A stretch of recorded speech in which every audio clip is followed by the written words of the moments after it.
Hello and welcome back to the Waban podcast. I am your host, Nim, and I am joined here by that one guy who, like a lot of the characters in Lord of the Rings, is high all the time, smoking weed all the time. Hey. But yeah, have you actually noticed that though? Like throughout it, Yeah, they're there's a like, lot of weed smoking. well, I mean, like the first major scene, I guess, is a big party and they're setting off fireworks and they're all drinking and they're smoking everything and yeah.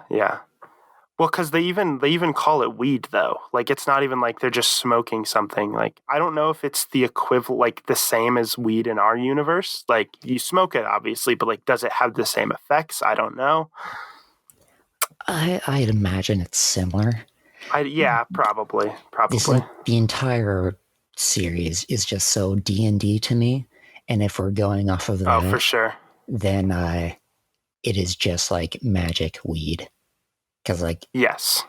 if you are playing a D&D campaign and your DM doesn't make magic drugs, like, what are you doing with your life? Okay, I gotcha. So that's like a common thing. Well, Gotcha. yeah, because it's such a good opportunity. And like when you flesh out a world, no matter if they're good, bad, horrible, ruin your life, or just a fun time, drugs are a big part of the world. I mean, yeah. You got to think, in the real world, it's kind of like a really big important thing. So how would it affect a fictional world? So yeah, I can understand that. And when you add magic, it's all the more All the more interesting. fantastical and yada yada. Right. So I mean, yeah. So I guess the first thing we want to go over is you watched these movies for the first time ever. Yeah, they're Um, long. Start giving me your basic thoughts here. Well, the first thing I wanted to mention was that they are so D&D. Yes. Like, not only like high fantasy and elves and dwarves and dragons, but also that like first party scene with the hobbits. You know, you've just meeting Gandalf, and he has the air of a high wizard, wise and ancient and blah blah blah, but he's also just messing around with fireworks with them and smoking Yeah. with them. Yeah. That's so D&D, like having a character that's just like, yeah, they're like extremely powerful, but also they just relax and chill out and go crazy every once in a while. Yeah. I mean, you got to think though. Like, I mean, just because you're a big, powerful wizard doesn't mean you don't also want to just relax and have fun sometimes. Mm-hmm. Makes sense. It's just that that's a very D&D thing though, because if you make a wizard character and you try to do like the whole I'm this ancient powerful being, you always crack at some point and you just end up partying with the other players and using your magic for like little party tricks. Mm-hmm. Yeah. I mean, that's really how it is, right? Like, you have magical powers, you just use it for little fun things, Mm-hmm. like Aang trying to impress everyone with his little airbending trick of moving the ball around, the little Yes. ball. There's a lot of moments in that in Critical Role. I think at one Yeah. point they had a cannonball contest, and the Mm-hmm. druid turned into an earth elemental to try to win it. Nice. That makes sense. Yeah. Gross misuse of powers, but it's amazing. Yeah, I mean, it's not a misuse, though. I would say, like, it's just for fun. It's not like you're, Yeah, yeah. hurting anyone with it. But yeah, no, it's yeah. So, we talked before starting, and we found out that you actually watched the extended cuts of these movies instead of Mm-hmm. the theatrical cuts, which I I've never actually seen the extended cuts. Like I've seen certain scenes from them, but I've never like fully seen them. Yeah, so apparently I've got like 2.5 hours more of this stuff than you do. Yes. So you ended up with a lot more. So you ended up from what would have been like a 9.5 hour viewing experience ended up being like 11.5 hours, I Something think. like that, yeah. Something like that. It's yeah. So instead of the movies being, 3 hours each, they're like 4 hours each. hmm And like um, they're great. Like I was interested in everything. It's just so long. At some point I'm just like I I would just want to turn my brain off and not focus on this for a while, but I do want to continue this. I mean, did you separate them or did you watch them all like? I I got to Sunday and I remembered that I needed to watch them. So like, okay, I'll watch one. Now then 4 hours later, I was just like, oh god, they're all 4 hours long. Uh-huh. And I was like, okay, I have 2 days left to watch these, but on Tuesday my day is full with classes, so I only have one day to fill in with 8 hours of this. Yeah, that's fine. I'll do it anyway. Yeah. Well, I mean, you at least enjoyed it. It's not like it was, Yeah, uh, I I mean got that. to I got to Monday and finished it at like 10 o'clock at night, and Yeah. I was just like, I would usually stay up for a few hours, but I'm just really tired from just staring at a screen for and like not doing anything for Yeah. 8 hours straight. Yeah. Yeah. Yeah. I mean, hey, you know what? That's kind of how it goes. Like with homework, right? You get homework, and you're just kind of like, yeah, oh, I'll do it. I got time. Procrastinate for a little bit, then you just cram at the last minute. You It's how know, it goes, I guess. I have a final coming up that's I could start and I haven't, and it's like a week and a half from now. I'm like, oh no, what do I do? Yeah, and last minute you just start cramming. So it's basically the same thing, right? Like I gave you some homework, watch Lord of the Rings, and then you just kind of like Pretty last much, minute, yeah. yeah, yeah. I mean that's how it goes. But yeah, so I watched it like one each day. The thing is, like I've seen the movies multiple times at this point, to where like You you know know a lot of it, and you I don't probably would, need much of a yeah, reminder. I probably would have been fine if I didn't rewatch it, but like I wanted to rewatch them anyways. Yeah, why wouldn't you? Yeah, they're really good. I would say, for me personally, this is one of my favorite like movie trilogies of all time. Like I would put it up there with like the original Star Wars trilogy and stuff Mm, like that. yeah, Um, uh, I don't have a ranking like you do, but it's up there. It is up yeah, there. it's definitely.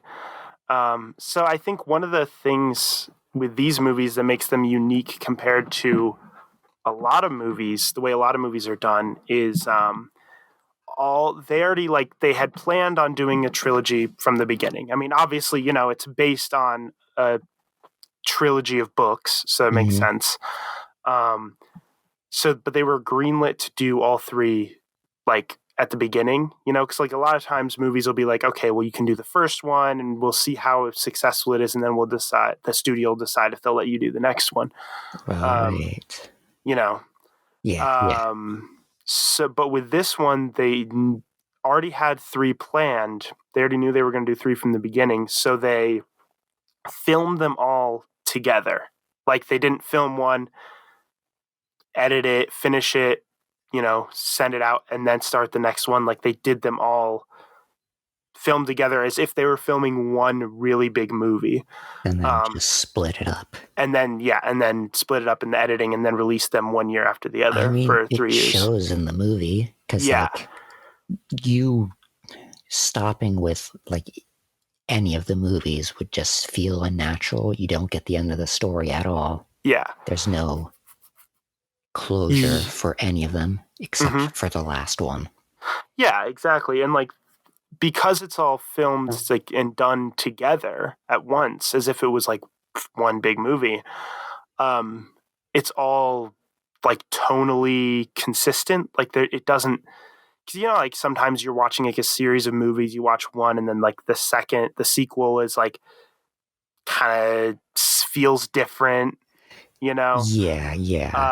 These movies don't really have that, which that's not always a bad thing. Like it depends on the series, but I think for these movies, it was very good that like the way it was done was the perfect way to do them, um, and which is why instead of separating it into three separate movie discussions, I figured it made sense to do them all kind of in one video in one podcast Yeah, I get episode. what you mean. There's not like, even between movies, there's not really like a really good stopping point. Yeah, I mean there kind of is like the way the movies are set up. It like They it's stop at like where lulls in the story, but there's no right, closure. yeah, like where they choose to break up the movies makes sense, and it's like a good like it's like each movie has its own kind of distinct story, Hmm. but it's all one story. But at the same time, it is all one story. It's like Um, like seasons and TV shows. Like you still have yeah, the whole overarching story, but they finish hmm the small story. yeah, exactly. That's kind of how it is. Because like the first movie, obviously, I mean, is the opening. Obviously, it's called Hmm. the Fellowship of the Ring. So it Form a focuses on fellowship, blah blah blah. forming. Right, the forming of the fellowship, which the forming of the fellowship doesn't even happen until like an hour in the movie. I don't know, maybe more. I don't know if it's an hour, but like a while into the movie. I don't know if Hmm. it's more for you because you watched the extended cut, I don't remember. but and then yeah, it's the fellowship, and then by the end of the movie, the fellowship is like broken up basically. So it's like that's a logical place to end it. So the Right, next right. two movies, it's Frodo and Sam traveling alone instead of with the fellowship. And then all Um, the side stories with the other fragments of it. Yes, yes. And then the second movie sort of is the story of Gondor and like the Saruman using his forces to attack the people of Gondor, and then it ends with the big battle at Helm's Deep, and then Right, right. ends with Saruman and his forces being defeated. So that's like the story of that. And then the next movie, they is more about the city, where the king, the big city of kings or whatever. Hmm. In oh wait, no, did I say Gondor before? I meant to say Rohan. That's the place they're at in Right. the I thought first. I thought something was strange, but I'm Yeah, bad no, with I said names, so I that. wasn't I sure. said it wrong. I said it wrong. And then in Gondor in the third movie, so that's like about the final battle, uh, sort of. So you kind of do have like logical ways of separating it, but it is Right. obviously all one big story. It's really interesting because once they split up at the end of the first movie and they go into the second movie, then Sam and Frodo and eventually Gollum are like constantly trekking towards the main story, and they're like the Yes, main storyline. right. And then uh, ah, Yeah, the other people. So you have Aragorn, Aragorn, that's his name. and then like Gimli, Legolas, Yeah, them, and then the other two those. hobbits, Merry and Pippin. Right. Okay. Um, So that's why yeah, I was struggling with names. But the dwarf elfin ranger or strider, whatever you want to call him, he's both, I guess. But they all go off and they do their own thing and they help the humans and they fight the battles while Merry and Pippin are all like doing a different story over here. with the And then, trees. yeah, and then they meet up and then Merry and Pippin are split and there's, another two different groups that are doing Yeah, somewhat separate storylines that then tie together. And then finally, though, that big separate storyline helps the main storyline that yeah, Sam and Frodo have been doing for this entire time. yeah, pretty much. I mean, that's because I mean the thing is the other side storylines, I guess, are always about like fighting the war that's going on, the battles that are going on in Right. this war for Middle Earth, against obviously the evil Dark Lord Saruman or Sauron. Sauron. Sorry, Saruman is the wizard. Saruman is the white wizard. Sauron, and it's like that is related to the plot of destroying the ring because destroying the ring is what's ultimately going to win the war. So like it's kind of like they're fighting this war while also trying to there's I think one thing I've always loved about these movies, I think they have a really good like sense of like there's a really good emotional connection there, I think. In a Yes, lot I of the get what you scenes. mean. Like there's a lot of those scenes that like hit you emotionally. Like every time I watch it, it's just like and like you really feel the weight of it. And like they're really not afraid to go full in on it. Yeah. Like showing everyone like breaking down crying and some people trying to stay strong, but they're, clearly cracking. Yeah, and like you get they do a really good job at that. I think especially like for me the strongest part of the story was always the the ring part, Sam and Frodo taking the ring, because there's that constant like weight on Frodo, like because the ring is like the ring isn't just another MacGuffin, right? Like technically speaking, it is the MacGuffin of the movies, but it's like there's more it's a to it. MacGuffin for the bad side, and they're trying to destroy it, so it ends up being right. Well, like if they try to use it as their own MacGuffin, then it would, break them and and also problems. It's the idea that it's not just a ring that just kind of sits there and they're like, all right, we're gonna take it here. The ring is always like trying to make them fail, and it has a will of its own. It has a will of its own. It's whoever is bearing the ring, it's like dragging them down mentally, emotionally. They're becoming addicted to the ring. So there's definitely like, you can have symbolism for like, addiction and stuff in here.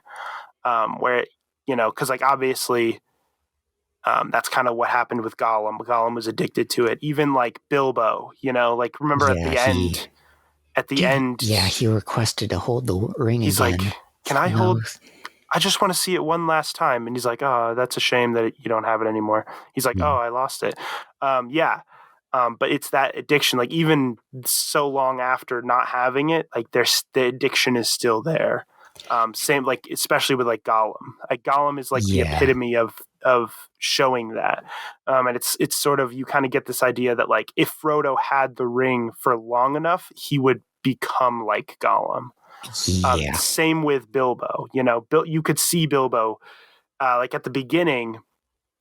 He was like young. And then because he lets go of the ring, he goes to the Elven city, and then when they meet up with him, he's like a lot older than he was. But that's because his actual age is really old, but like the ring, him keeping the ring is somehow keeping him looking young. Right. Interestingly like enough, it basically turned Gollum kind of immortal. Yeah, it can really mess with you in a lot of ways. But like, but the thing is like at the beginning, there's that moment where like Gandalf is with Bilbo and they're talking about the ring, and when Bilbo's about to leave and he's struggling to leave the ring behind. Right. And Gandalf, he's like he takes like there's 1 second where Bilbo refers to it as his precious. And then Gandalf's like, there's only one who has referred to it as that before. And he's like, that's basically symbolizing like he's slowly on the path to becoming like Gollum. Yeah. There's a few moments like that. Even Frodo does things like that he he pulls it away from people and he's like just stroking it, and it's like okay, You Yeah, should probably get to that mountain fast. yeah. But that's the thing; they can't get to it fast because there's like they're just kind of going by foot, and it's Right. um, And if he puts the ring on, then they're immediately alerted to his presence and they're swarm him. mm-hmm, mm-hmm.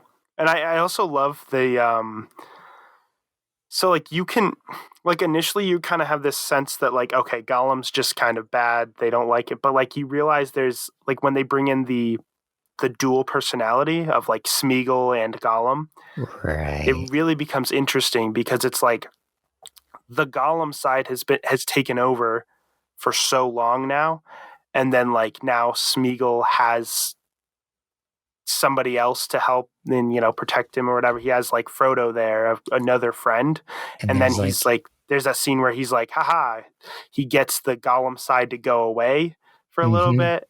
Um, Yeah, there but was that like whole scene where it kept switching between perspectives to show the different personalities talking. yeah, yeah, And they're like those, fighting. He's like, go away and don't come back. And he kept yeah, saying that and he finally went away. And he was so happy. And then it was ruined well, yeah, it was ruined because the because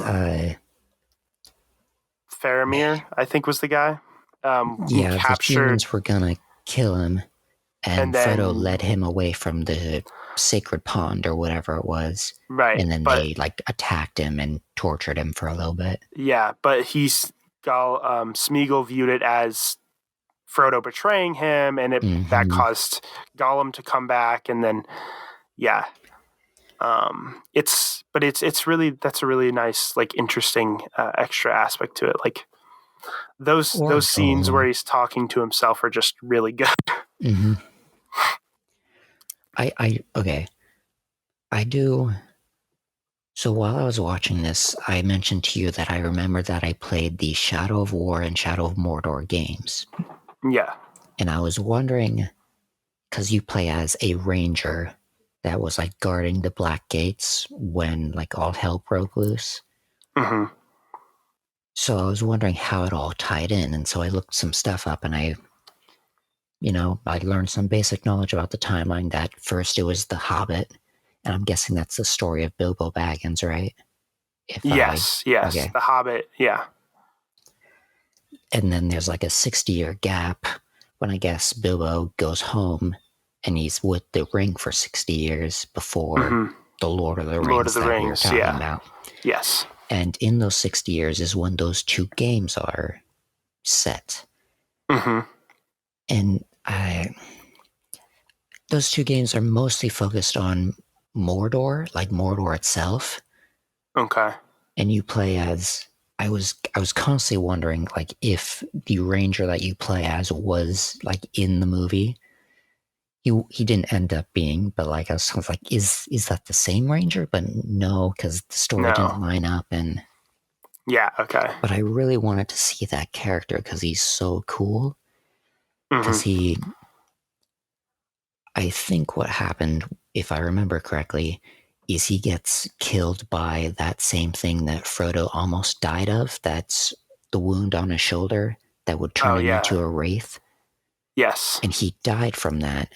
But he managed to escape being a wraith because a dead elven wraith that I think was a previous owner of a ring of power, like pulled him out back into the world of the living, and then you use your wraith powers throughout the game. Okay. And so, Interesting. like I was, thanks to playing those, I wasn't like completely lost about a ton of the stuff. Like I knew, Yeah. like Some of the lore and stuff. Yeah. yeah, like the orcs and the wargs and how Sauron works and his ring wraiths and his the Mm-hmm. priestess that comes out of the Black Gates and taunts the Fellowship at the third movie. Yeah. Yeah. Or there is Gollum is leading Sam and Frodo to Mordor, and there is a city that they pass in front of, and they're trying to go around. But Frodo gets distracted and is like drawn towards the city, and then there's a giant green beam that shoots up from a tower in the middle Do you Oh remember that? yes. That city is in the second game, and you're in there like quite a lot, and you can run around in it and everything, and you go in that tower and it shoots the beam of light up, and I think you Okay. fight the Witch King in there. It's great. That is actually really cool. But I was actually like, hey, I know that place. I actually remember something. I know this world. Yeah, that definitely helps because, like, I think if you watch these movies for the first time and, like, you know nothing, like, you can definitely miss some things. Mm-hmm. It can definitely be, like, confusing, like, your first time sometimes, you know? Well, yeah, because I noticed like they immediately started referencing Bilbo's adventures with Gandalf, and you have no context for what that is for a lot of it besides what they tell you, and they don't tell you much. Yeah. Unless you, like, unless you know the story of The Hobbit. Right. Um, but yeah, it's there. Yeah, no, I really love these movies. I think there's just I I like that, like, I don't know. I just really think the way they handle the, like I was saying before, the ring, Mm-hmm. uh, and how it, like, really drags people down and, like, you know, causes the addiction and stuff like that. Like, I think it's just, it makes it like probably one of the best MacGuffins in, like, any movie. I think one of the most effective because It's not it's just a MacGuffin, it's also a right. major hindrance. Right. Like, it's not just it exists so they have an objective. Mm-hmm. Like it does. But it's It's not also fighting that objective but it's itself. right. It's also like it's ever present. It's you always feel the presence of the ring Mm-hmm. um at any given moment. So it's like anytime you see, like, Frodo, like, you kind of feel the presence of the ring there. So they really, yeah, it's really effective. And they even like established that very strongly early on when like Frodo's just like, oh, this is dangerous. You take it, Gandalf. And Gandalf is just not having it. And he's like He's like, I visibly can't. scared. Like, don't tempt me with this.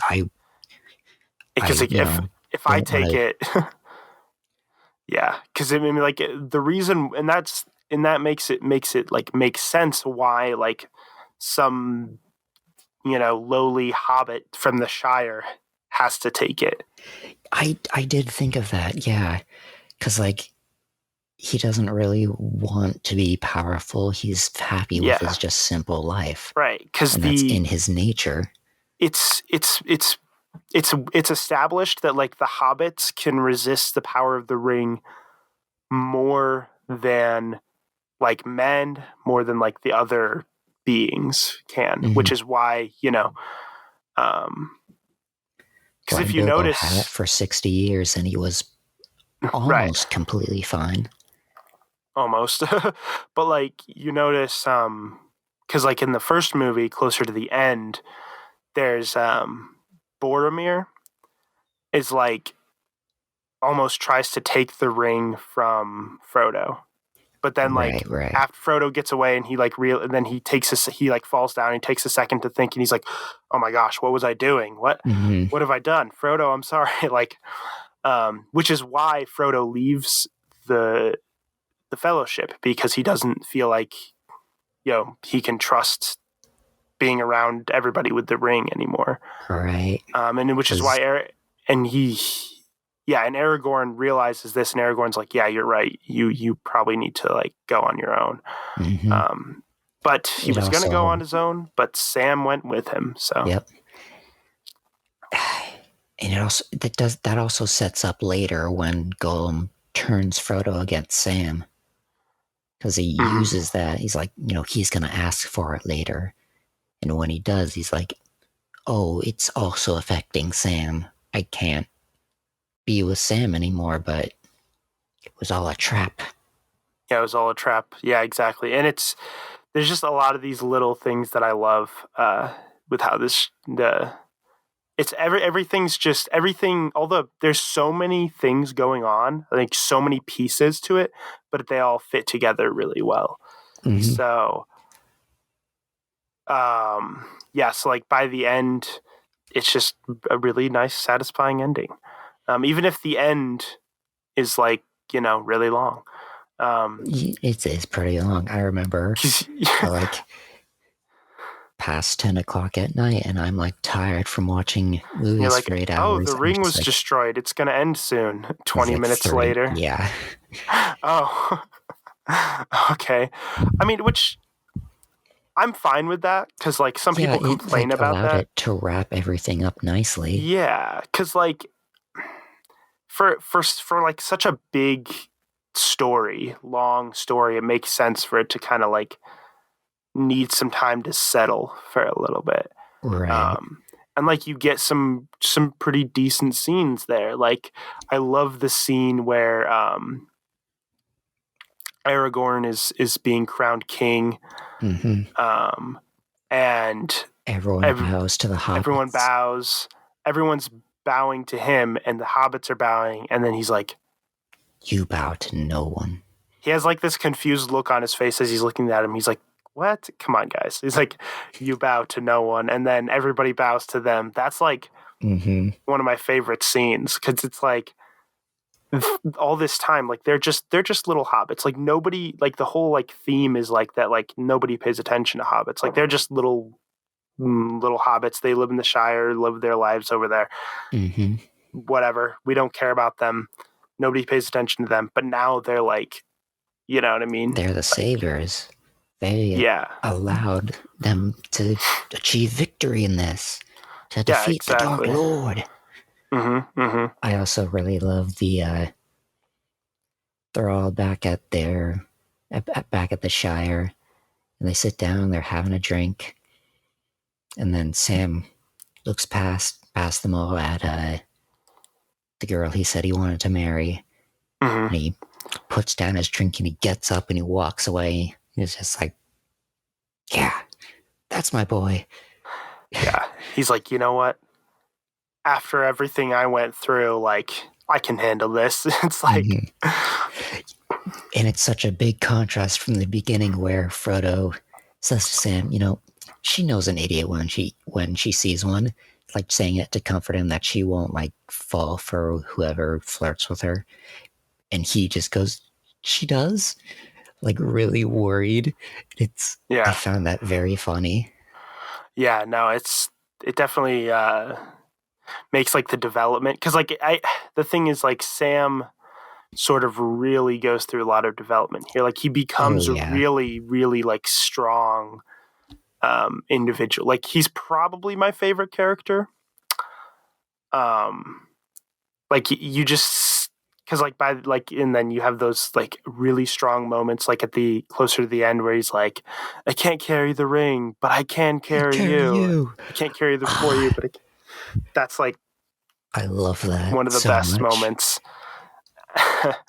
Because um, like at the beginning, he's just like, he's nervous around the girl he wants to marry. He's just a simple gardener. yeah, He and wasn't he's even like, supposed to go on the journey with them. well, right, and there's that moment like where they stop, and he's like, if I go any further, it'll be the farthest I've ever gone from home. It's not even Mm-hmm. that far. Like it's Yeah, they're like like by a scarecrow in a field. that's like still part of the Shire. You know what I mean? Yeah. Like they walk when they make it a little further than that, and that's when they meet Merry and Pippin. So even Merry and Pippin are like already farther than that, like Mm. just as their normal day. Like so he like does not go far away from home at all, and then And suddenly then, he's yeah, like yeah later, the third movie, I think. Yeah, the third movie. He's fighting a giant spider, like fully intent on, saving his friend. Like yeah the growth. The yeah growth. yeah. It's really good. Um, and there's like, oh, one of my other favorite Sam moments is it's like at the end of the closer to the end of the second movie. Um, he's like, and Frodo's like laying there, and he's like, I can't do this, Sam. He's like, this is like, the burden of the ring is too heavy, basically. And Mm-hmm. then Sam goes on this whole like monologue about like how they need to like push on. And he's like, it's like, it reminds me of those stories you used to hear when you were young. And he's like, where like it seemed like all hope is lost and there's nothing more. And he's like, but they had something worth holding on to, and everything. Like, he has this whole thing, and like it's just like really inspiring. And he's like, there will be a brighter day ahead of us. You just gotta like keep pushing forward. And Frodo's like, he's like, we just need to hold on to something. And Frodo's like, what do we have to hold on to? And he's like, that there's like some good in this world. And Frodo or Sam is like really what's really pushing Frodo forward, because I mean, Yeah. Frodo kind of needs something, because being alone with the ring would have been just too much. Oh, yeah. So he needs Sam there to like help pull him and push him forward, which is why you did mention it later or earlier, that later in the story, Sam delivers the line, I can't carry the ring for you, but I can carry you. But he does that like the whole trilogy. Yeah. He is emotionally carrying Frodo forward. Yes, because Frodo needs that, you know what I mean? Like, especially with the ring, and in general, traveling alone would just, even without the ring, would be like mess with your mind, you know what I mean? Having somebody there is obviously, because and that makes the one scene at the end of the first movie one of the most important scenes, because it where Frodo's like leaving on his own on the boat, and Sam's like, Frodo, I'm coming with you. And he's like, no, I got to go alone. And he's like swimming out. He's like, you can't swim. But he tries to swim out to him anyways. And then he pulls him up, and he's like, I made a promise to Gandalf. He said, Samwise, don't you leave him. And I don't mean to. And like, I don't mean to. And like that little moment. And like, that's like one of the most important moments, because like, that's what like really sets forth their strong bond. Like, they were already good friends, but like that really like solidifies their bond, and like, which is what, I mean, again, like what we said, carries Frodo through the next two movies. Sam's a good friend. He's a great friend. Yes, he's again probably my favorite character. But there's also just so many like little things that I like character growth things with other characters as well. Like I'm sorry to interrupt. I just want to mention real quick the rivalry between Legolas and Gimli. Yeah, Gimli. And they're like constantly counting during fights. Yes, I love that. Takes down the giant elephant. That still only counts as one. So good. I love that. So what I was going to say, I was actually going to talk about their relationship. So like at the beginning, when all the, when they're first introduced in the first movie, they're in that like meeting with all the different, like, I guess they had like representatives from all the different like nations of the world or whatever, including, Gimli, Legolas, Aragorn, all these people. Gimli, Legolas is like, oh, I'm gonna go, and he's like, you can, they have this like little moment of like tension between each other. He's like, I don't want to see the ring in the hands of an elf. And then like elves, they're like kind of racist towards each other. Like he doesn't really like elves. Gimli doesn't really like elves. Legolas doesn't really like dwarves.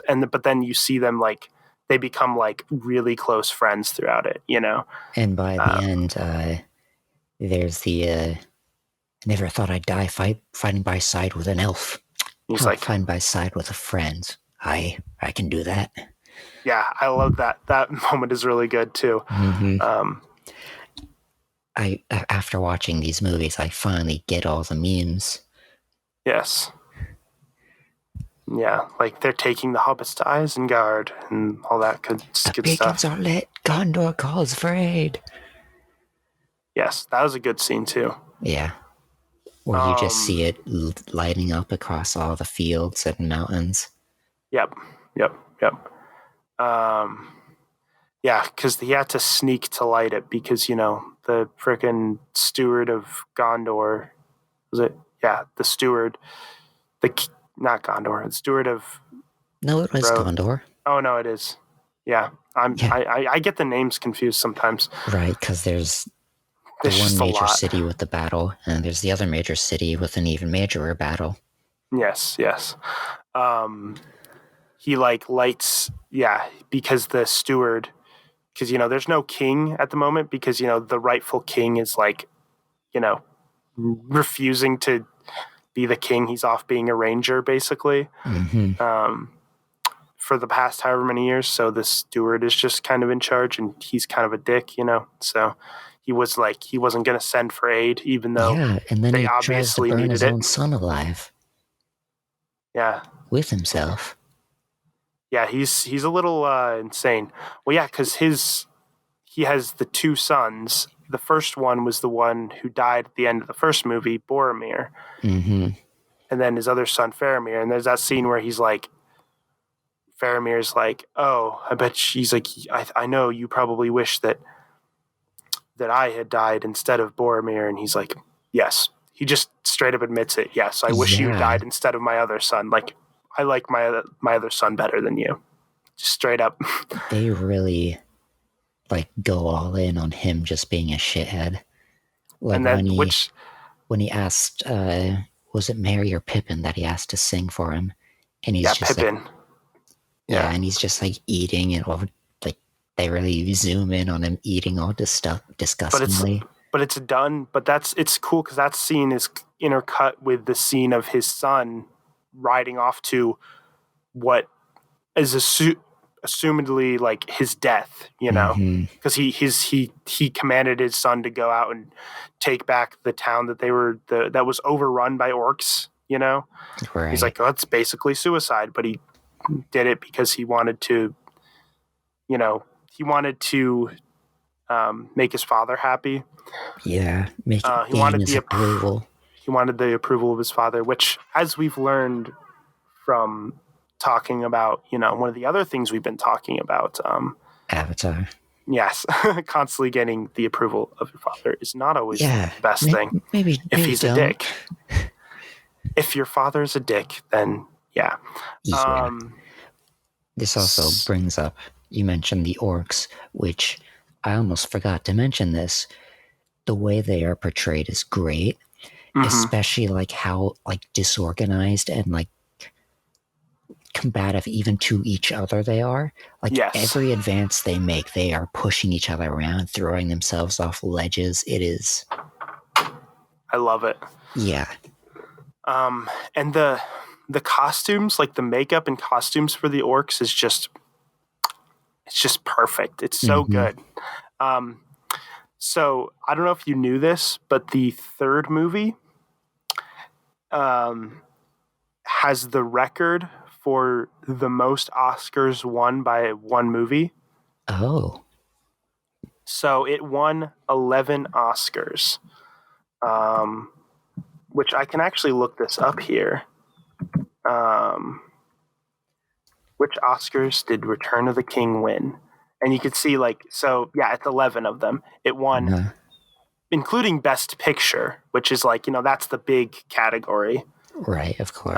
that everything goes for. So Best Picture, Best Original Song, which I believe is the song that Pippin sings, is probably the song that it won that for. Okay, okay. I think.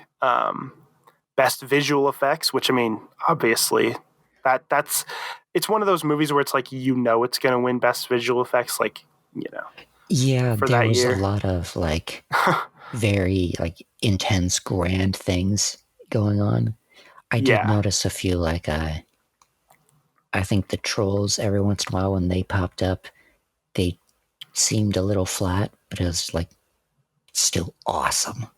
yeah. I mean, this was also like early 2000s, so like the CGI might not have been like amazing.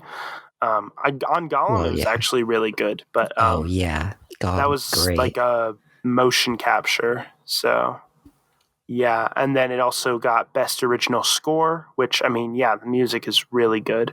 Mm-hmm. Best director, who's Peter Jackson, of course. It got best adapted screenplay, so which Makes sense. means which means Adapted from like a book. adapted from something else. Yeah. Right, So right. Right, because it wouldn't win best original screenplay. That's a separate category. Best Oh, production right. design, which I mean that makes sense too. Like best production design, because I mean just all the sets and everything are just perfectly Mm. designed. Best sound mixing, best costume design, which I mean, yeah, it's The the costume design is so good. commander orc that's all bubbly on one side. Uh huh. Oh yeah, yeah. Like they do a really good job at like making each orc look different. Yeah, individually disgusting. Yes, yes, pretty much. Um, it's really cool. The games that I played also do that very well. Because there's even Yeah. like a nemesis system that each orc is different and you can like do things to them to build them up in different ways. Yeah. Yeah. That is cool. Hmm. But no, it also got best makeup and hairstyling, which I mean, like I said, the makeup on the orcs specifically is really good. Because they I'm look just so real, like they look so just yeah. I I know what you mean, but I'm just imagining it like, yeah, that guy, the guy with the bubbles on him. Yeah, we just put some makeup on him and he looks like that, and that's it. I mean, yeah, I mean it was all costumes. Like none of Well, the like orcs I were know, I know that, CGI, you know. I know what you mean by that, but I mean like no, like Yeah. extra, like putting on like extra. I don't know what they call them, like extra flesh to make them shape different. It's just like Oh, yeah, they they just definitely did painted his that. face a bit. Yes. Yes, that's that no, they definitely did do that. Yeah, but I just found it funny that like the idea that all those orcs just puts on some eyeliner and looked like that. mhm. Yeah. It also got best film editing. Um so that's more specifically geared towards like how it was cut together. Right, So, right. it didn't win like best cinematography or anything like that, but I mean that's, 11 Oscars for one movie is Yeah, I think they did a pretty good job. like it's even impressive to just be nominated for 11 Oscars, but to win every single like it won every category it was nominated for, I'm pretty sure. Ooh. But that's just the third one. The other two did pretty good at the Oscars, but the third one is like I am pretty sure it still holds the record for the most Oscars won by a single movie. So very impressive. Hmm. Um, but yeah, I don't know. I always find it hard. Like so when I watch like movie series, right? Like I like to sort of like rank them. Be like okay, so like which one is my favorite, right? Like but it Lord of the Rings is really hard to do that. Like Why I is that? it's because like I think all three movies are like almost Oh, on you equal mean rank quality. them between like Yes, the yes. movies in the series? Yeah, yeah, that's what I meant. Oh, okay. Um, Then I completely understand. Yeah. yeah, it's just like I don't know, like there are some times where I can be like, oh, I really like this scene, and that's in this movie, so that Hmm. one. But I'm like, wait, but then there's this, like there's a Lord of lot the of Rings is very good and very consistent in how good it is. yes, exactly, and I think that's one of the reasons why I would say it's like one of the best. Might be, I think, might be the best film trilogy ever. I don't know many trilogies, at least off the top of my head, that Yeah. are of note. I mean, there's obviously the Star Wars, the original Star Wars Of course, of trilogy. course. Um, I mean, I know there's other good examples. I just can't think of Yeah, a that's my lot. problem. But yeah, I do think it's very much up there. Yeah, for sure. It's. I mean, I would say probably number one. Um, I want to do like a series on my YouTube channel where I like essentially go and rank trilogies specifically. Like I go and be like I'll do a review of a trilogy, but like not just reviewing the movies, see like here's how good each movie is, but like yes, I would do that, but I would also kind of like rate it as like a trilogy, like how cohesive is it as a trilogy? Oh, okay. Um, and I and then like come up with like a ranking and then maybe eventually do like a video where it's like, here's the ranking of them or something. I don't know. I've thought about doing something like that where I like specifically search out like the best movie trilogies. Mm. Because there's most it's really hard to have like a good solid trilogy of movies because I think a lot of Yeah, times it's like messed up. I guess if they're not like set up the way Lord of the Rings, like you said it was, that they were all already being made, then by the time you're making the next one, the next movie in the trilogy, you've got different ideas than what you did when you started. And it'll end up being different and not quite consistent. Yeah, exactly. And I think that's always the hard part. And I think that's what makes like Lord of the Rings so good and effective with that. I mean, the only thing I can think of is like, I mean, I guess you could count. I mean, this isn't a movie trilogy. You could do like TV show trilogies and talk about like Avatar. That's kind of a trilogy, right? You have three distinct seasons or books, as they're called.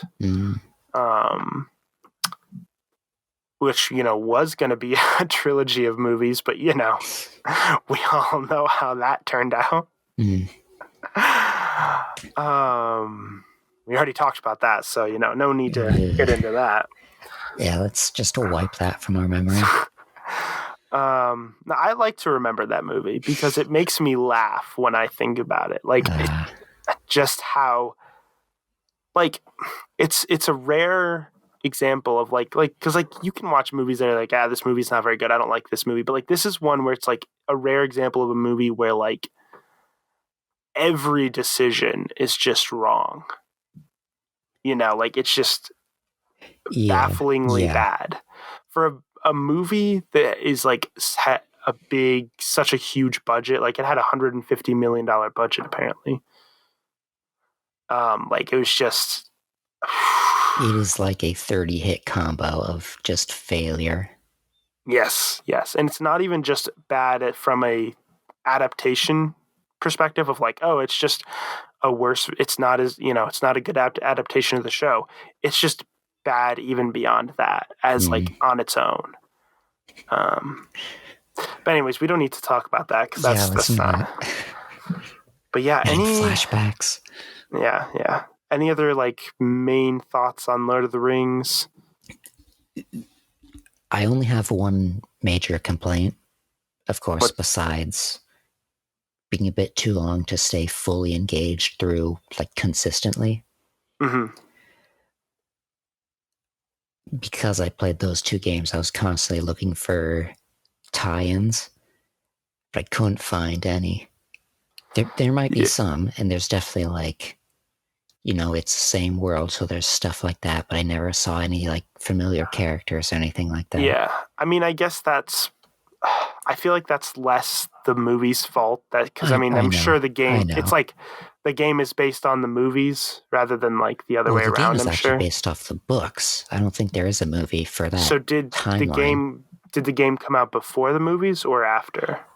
I think both were after, because there's two. Oh, okay, so yeah. I think the first came after. Pretty sure. Yeah.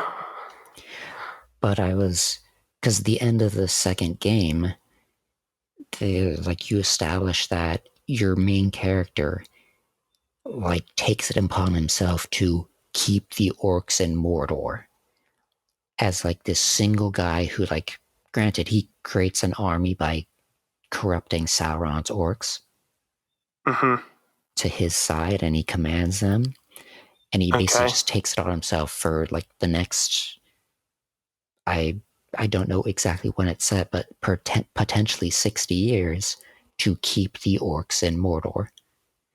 And so, like, when I found out that they were going to Mordor and that they're in Mordor right now, I was thinking, like, okay, are they gonna meet this guy? Is he ever gonna come up? Is he gonna help? Are they gonna see traces of him? But there's nothing like that. Yeah. Yeah, I mean, I don't know if those games are like canon at all either. You know what I mean? Like, well, from what I read with like a quick skim through, there, I guess there is a book or a series of books that are in between those 60 years that talk about him, Right. because it said the game was based off of books. Right. So, So those books were written, but those books weren't written by Tolkien, right? Or because he only wrote the Lord of the Rings and the Hobbit, from what I know. let me check. Because I feel like they were probably newer books. Because obviously, Lord of the Rings was written in like I want to say the 30s or 40s, long time ago. Oh, I didn't realize that they were that old. Yes. The writer is, long dead now. I actually don't know when Tolkien died. That's actually an interesting question. When Oh, no. did Unlike most Tolkien? video game adaptations of The Lord of the Rings, Middle Earth Shadow of Mordor is adapted from Tolkien's novels rather than the movie franchise. This game takes place in the 60-year gap between the events of Tolkien's The Hobbit and The Lord of the Rings. So I guess it's not actually... Okay, yeah, here it is. The plot is not based on a story by Tolkien. Okay. Yeah. That answers my questions then. Figured. Yeah, because as far as Lord of the Rings goes, like the Lord of the Rings universe, I think he wrote The Hobbit and he wrote The Lord of the Rings, and I'm pretty sure that's it. I guess he wrote Lord of the Rings after The Hobbit, though. Okay, I wasn't sure which one he wrote first. I could be, unless I'm wrong on that. That makes Unless sense I'm with the looking at the wrong timeline, I thing. guess. I mean, yeah, but like I wasn't sure because obviously, like as far as the movies are concerned, like he wrote it first, but it looks like he died in 1973. So he's been dead since 73. And we still love his stories. Mm-hmm. Yeah, we do. That's definitely true. I mean, there's the story of Lord of the Rings, I think, really changed the fantasy genre, like when he wrote it. Like it was a huge influence, at least. So, I mean, obviously, I feel like any fantasy story that came out after Lord of the Rings is at least somewhat inspired by Lord of the Rings. Well, I guess, yeah. I mean, even like D&D, I think It's like, D&D has halflings, right? And I believe there's a whole thing about they went to call them hobbits because of Lord of the Rings. yeah. But, they can't call it The Hobbit because there's a book called The Hobbit, so they call them halflings. Which in Lord of the Rings, they do refer to them as halflings Yeah, but sometimes too. halflings aren't the name of a book. Yes. Halflings aren't the official name of them either. Like, that's right. It's almost like a slur, like, it's the halflings. I don't know. I don't know if it is or not, but I didn't get a sense of that, at least. Like, they never took offense to it, but maybe they're just thick-skinned. Well, no. I don't know. Yeah. So basically, I was watching this, I think YouTube video at one point that was explaining how like Lord of the Rings changed the way the fantasy genre was done in a lot of ways. So like at the time, a lot of fantasy stories, books and stuff were very like the fantasy world was almost like an escape world. Like a lot of times it was like a character from our world is escaping to some fantastical fantasy world, right? You got stories like Narnia is kind of like that. Okay. Or like Alice in Wonderland, right? Somebody from the real world who it wasn't travels like an to a fantasy world, separate world. It was just right? like And this the weird world, experience for people, right? And the world never felt like a real world. It was always just some fantasy place to give them an adventure or to help them learn some lesson, something like that. Whereas Lord of the Rings, like the stakes weren't necessarily in the world. The stakes were with like the character and like, how they're, back in the real world. What are they going to take out of this for the real world? Right. Whereas Lord of the Rings was the first, like one of the first big fantasy stories, at least in the at that time period, where it was like A fully fleshed out world that fully, they lived in. yes, fully fleshed out world that they lived in, and that was like very, there was like really strong world building along with it, where like you felt like it was a real place, and the stakes, the stakes that you were invested in were like what was going to happen to this world, Right. Um, It's whatever. What? Let me try that again. What every DM in D&D wants their world to be. yeah, There's, their culture to their world and their peoples, their whole magic system, yes, political intrigue, yes, trade routes, like all yeah, the like yeah, exactly. All of these details that he had, like there's just so many details to make this like a real world feel like like a real drugs. world that he created, um, including like like drugs, but including the fact that Tolkien created a language, like he Right, created for the the Elven elves, right? language, like yeah, like he didn't just kind of like throw in like create parts of it just to make it kind of feel like a different language. I'm pretty sure he literally took the time to create a whole language out of it. I always see things about the contrast between, hey, I made this whole elven language that these guys speak, and, then this guy's called Treebeard and Mount Doom. I mean, yeah, that is a good point. Also, I found like certain things a little weird with the naming, like how like Sauron sounds really close to Saruman. Like Salamon? Sauron? it's like Sauron, Saruman. The I it's like how could you not figure out, like Gandalf, how do you not know that he's going to turn bad? His name literally almost sounds exactly the same as the evil Dark Lord. Or like the one guy's named Grima Wormtongue, like Wormtongue. clearly he's evil. Oh, definitely. That Or was the like guy that was corrupting the king, right? yeah. Or there was the other one, which is this is so, so the elf woman that Aragorn is in love with Mm-hmm. is Arwen, Okay. and then that other woman that kind of starts to like him, but he can't like her back because he's with Arwen. Her Mm-hmm. name is Eowyn, so I feel like their names are very close for some reason too. Like they sound similar. It's like I don't know. There's just little things like that where I'm like, that's kind of weird. Like it's just Tolkien had a odd naming scheme for things. well, because it's like weird because you'd think they would have completely different names too, because it's like one is an elf. Like so, elven names should be very different from like human names, right? Yeah, You know what I yeah. mean? Like But he put in little hints like that are oddly close. right, exactly. But again, the one that always gets me still is like Saruman. It's like I will Is it often Saruman or is it Salamon? it's Saruman. I, So like I will often accidentally say the wrong name. Like I'll be like, so the evil, Dark Lord Saruman. I mean Sauron. Like oh, you're whatever. right. I always thought it was an L, not an R. Yeah.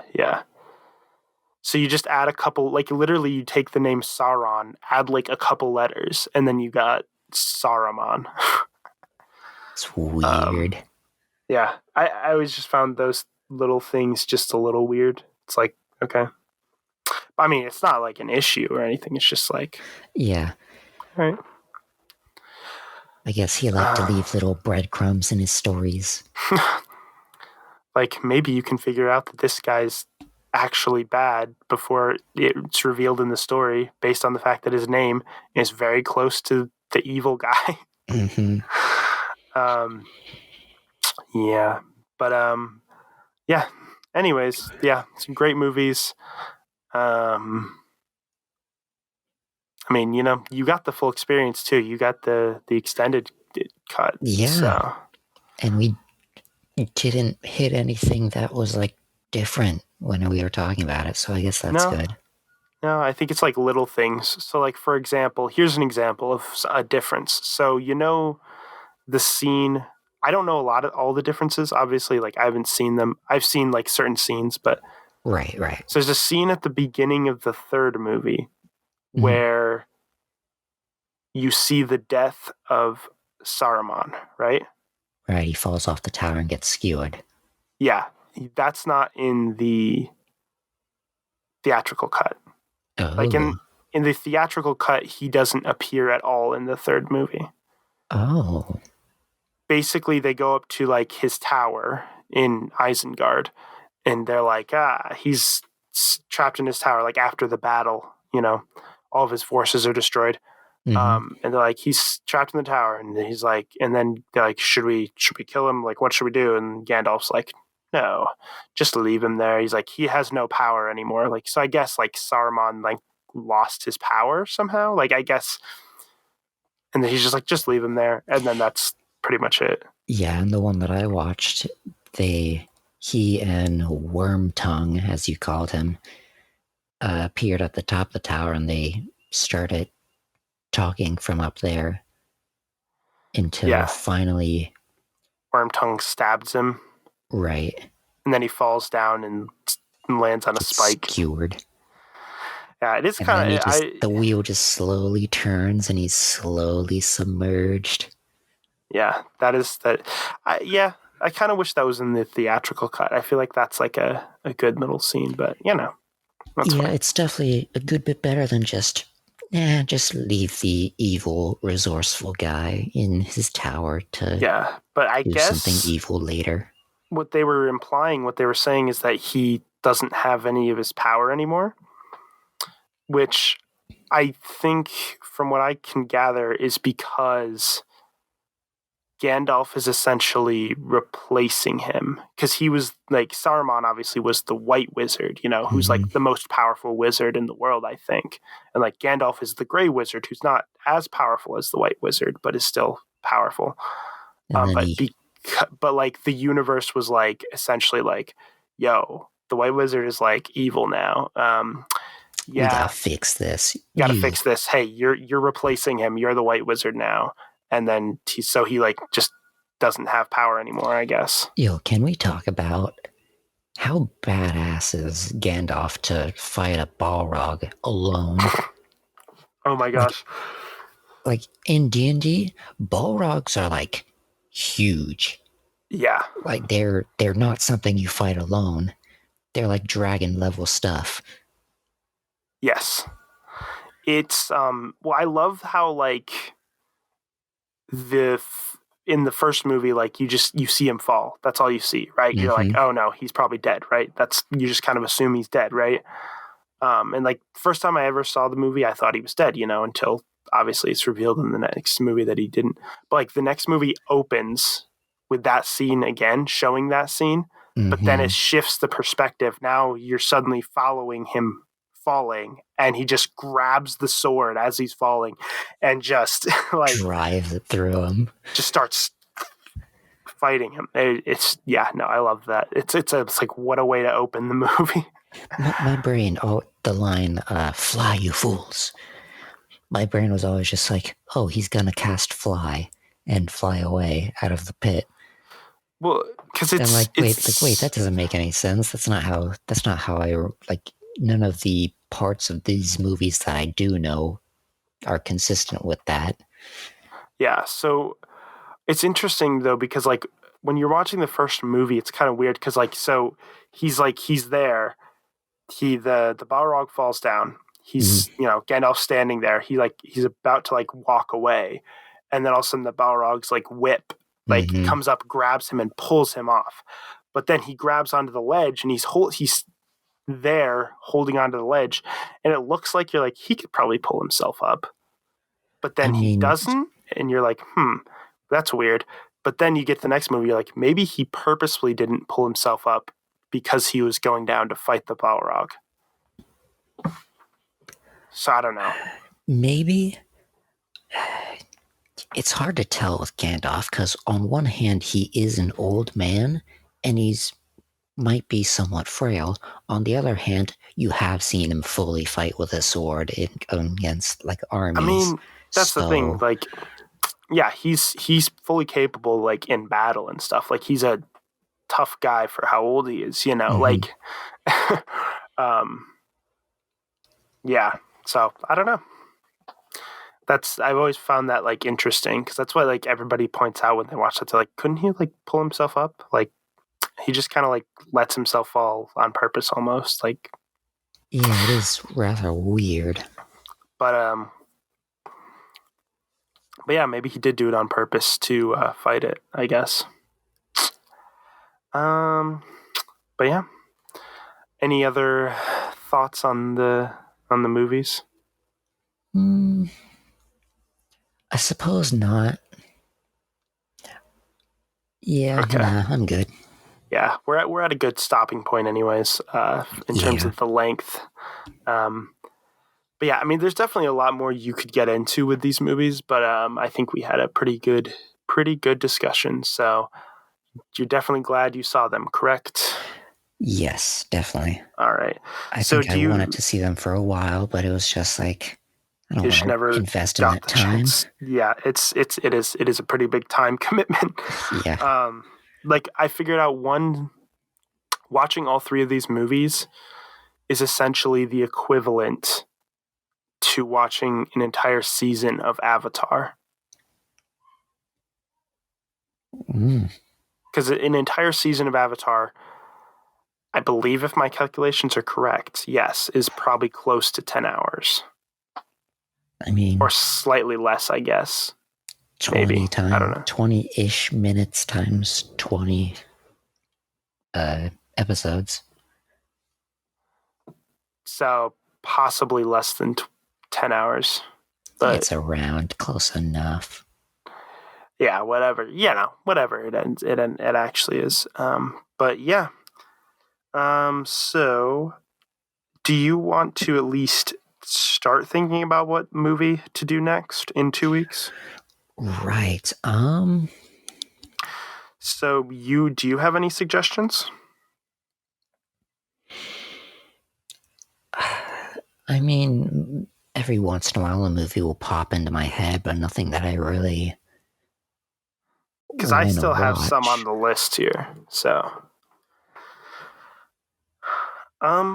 we have some options here. So I have on this list here, I have Whiplash, Goodfellas, and Indiana Jones, which can be any of the Indiana Jones movies. I mean, obviously it'd be better to start from the first one.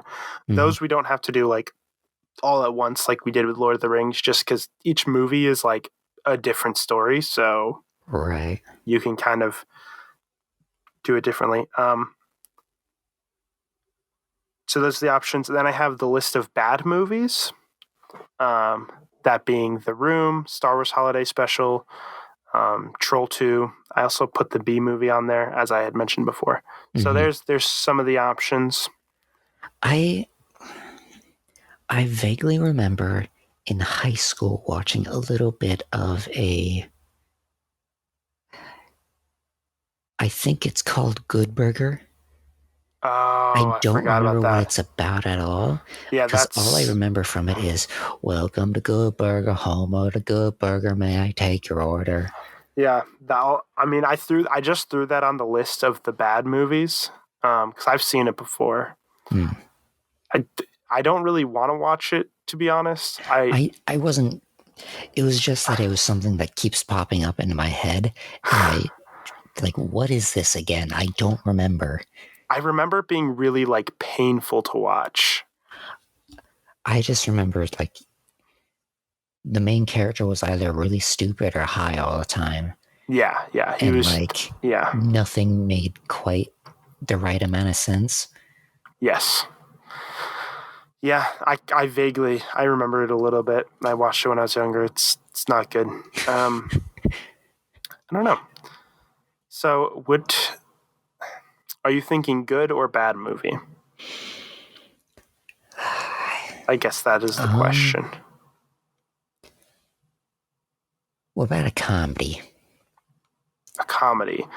Maybe so bad that it's comedic, or just a good comedic?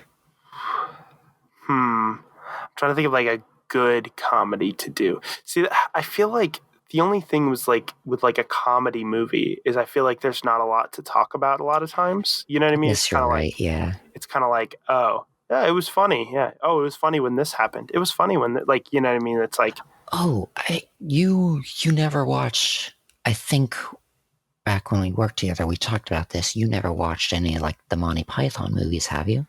I actually have now. Oh. Since then I've seen The Holy Grail. Have you seen Life of Brian? No. Ah. Is that one good? Because it's a good movie. I like Monty Python or The Holy Grail better, but it's still good. Yeah, yeah. And there's a lot of like it's packed full of jokes and everything, but there's a lot of like you remember a Holy Grail, yeah, women laying in pots distributing swords. Like it's on some like basic level like interesting and political, but in like the funniest and like weirdest sort of way. Yes, yeah, yeah. We can definitely. I think it's almost a good idea. Like make a full decision by like next week, maybe because you have like 2 weeks. Because I think 2 weeks ago we fully made the decision to do Lord of the Rings, but that's because we were like, oh, we need more time to watch it, even though you watched it all at the last minute, anyways. Yeah, my bad. But yeah, we definitely have some options. I can just kind of add that to the list here, and we can just kind of, maybe do that. I don't even know if I'm that there. There we go. So I think it's probably a good time to end. So next week we can talk about Avatar a little bit. Oh yeah. Which I've actually started rewatching Avatar, so that's fun. Awesome. But we'll do the first half of season 2, I guess, which would be about 10 episodes. Except Netflix combined some episodes, so... Yes. So in the first half, I don't think it combines any in the first half. So okay. I think you're fine going the first... Right, the first 10 episodes of the season. And then just watch the rest. Yes. And then the next time would be just to watch the rest. So I guess we can do that. And yeah, it's a good time to end because we're almost at an hour and 20 minutes. Okay. So anyways, thank you for listening to the Waban podcast. Wherever you're listening to it, if you're listening to it on my YouTube channel or on an audio platform.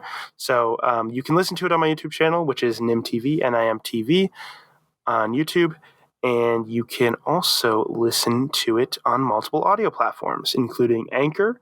That's anchor.fm/Waban, WABAN. And you can also listen to it on Breaker, Google Podcasts, Pocket Casts, Radio Public, and Spotify. And it is released every Saturday at noon, Eastern Standard Time, that is. I probably should specify that. I think before I did not specify that. Eastern Standard Time, United States Eastern Standard Time, at noon on Saturdays. Keep going. Keep talking more about the time. That's about, that's all. That's all I needed to say. So anyways, we are about ready to end. So thank you for listening. I am Nim. Oh, and I'm the goodest boy. Oh, wait. Am I supposed to say something? Right. Goodbye, everyone.